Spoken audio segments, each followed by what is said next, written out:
আগের যে কোনো সময়ের চেয়ে স্বর্ণের দাম ঘন ঘন পরিবর্তন হচ্ছে। রেকর্ডের পর রেকর্ড হচ্ছে দামে। প্রতি ভরি স্বর্ণের দাম গিয়ে ঠেকেছে 1,20,000 টাকায়।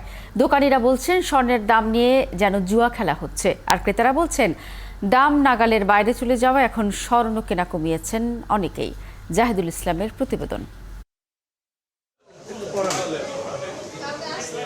নাদিরা আহমেদ তার মেয়ের জন্য স্বর্ণের অলংকার কিনতে এসেছেন একটি জুয়েলারি দোকানে।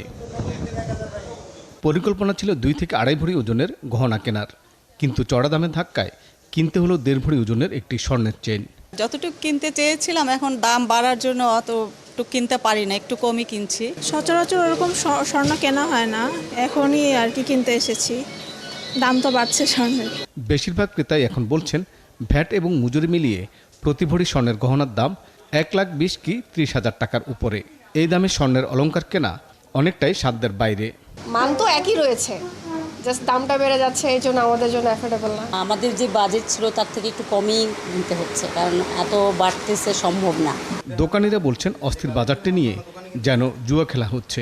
মানুষের ক্রয় ক্ষমতার বাইরে চলে যাচ্ছে দাম বাড়ার ফলে। সো একটা শ্রেণী কিন্তু স্লো হয়ে যাচ্ছে মার্কেট থেকে।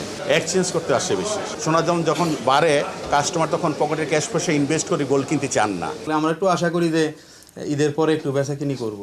এখন দেখা যায় যে যেই দামটা যদি এই মুহূর্তে না বাড়তো তাইলে ঠিক ছিল। জুয়েলার্স সমিতির বেঁধে দেওয়ায় প্রতি গ্রাম 22 ক্যারেট মানে স্বর্ণের দাম 10,185 টাকা। সেই হিসেবে ভরি 1,18,780 টাকা। সাথে আছে 5% ভ্যাট এবং মজুরি সহ অন্যান্য খরচ।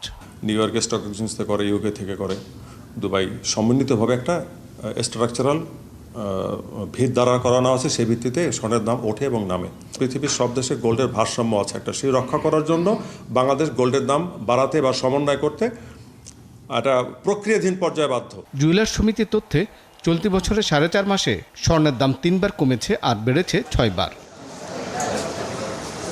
জাহিদুল ইসলাম, 71, ঢাকা।